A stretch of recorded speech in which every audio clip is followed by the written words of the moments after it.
तो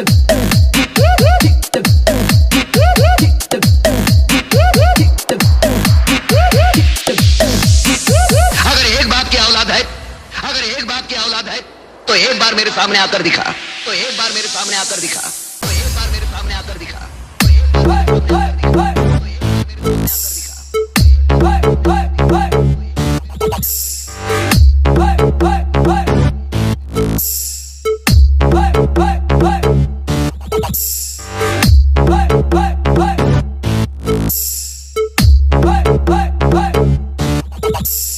जलते हुए दिए को परवाने क्या बुझाएंगे, और जो मुर्दों को नहीं जला पाते वो जिंदों को क्या जलाएंगे। मेरा हिंदुस्तान जिंदाबाद था, है और रहेगा, रहेगा, रहेगा, रहेगा, रहेगा, रहेगा। हिंदुस्तान, हिंदुस्तान जिंदाबाद, जिंदाबाद। डीजे विकास, डीजे विकास, जिंदाबाद, डीजे विकास। हिंदुस्तान, हिंदुस्तान जिंदाबाद, जिंदाबाद। नोएडा से, नोएडा से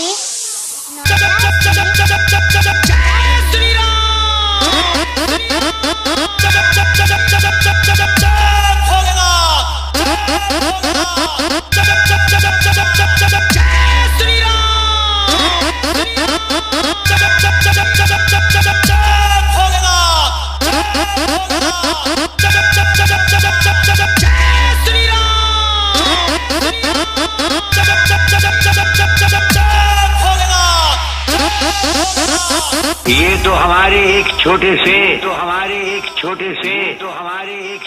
पीने वाले पाइप का कमाल था, पीने वाले पाइप का कमाल था, पीने वाले पाइप का कमाल था। अगर कहीं भूले से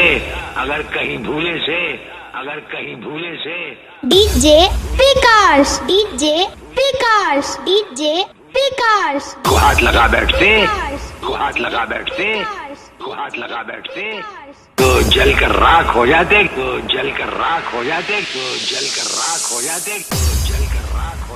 चप चप भोलेनाथ, चप चप भोलेनाथ, चप चप भोलेनाथ, चप चप भोलेनाथ, चप चप भोलेनाथ, चप चप भोलेनाथ, चप चप भोलेनाथ, चप चप भोलेनाथ, चप चप भोलेनाथ, चप चप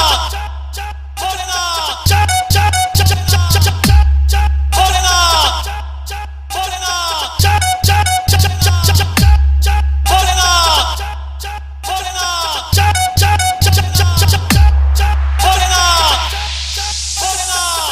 जितनी मन्नतें मांगनी है आखिरी बार मांग ले, मन्नतें मांगनी है आखिरी बार मांग ले, मन्नतें मांगनी है आखिरी। ये तेरी जिंदगी की आखिरी पूजा होगी, ये तेरी जिंदगी की आखिरी पूजा होगी, ये तेरी जिंदगी की आखिरी पूजा होगी। डीजे विकास, डीजे विकास, डीजे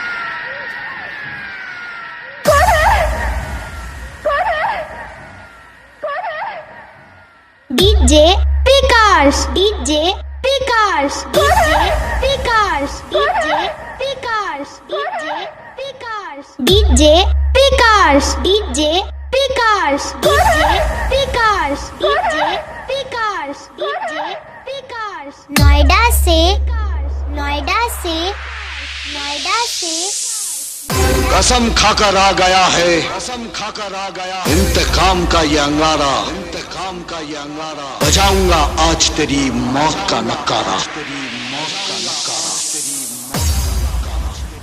चप चप भोलेनाथ, चप चप भोलेनाथ, चप चप भोलेनाथ, चप चप भोलेनाथ, चप चप भोलेनाथ, चप चप भोलेनाथ, चप चप भोलेनाथ, चप चप भोलेनाथ, चप चप भोलेनाथ, चप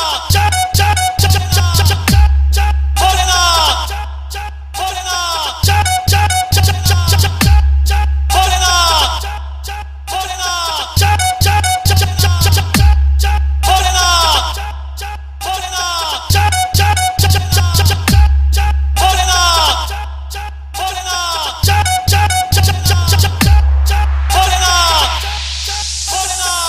DJ Pikash, DJ Pikash, DJ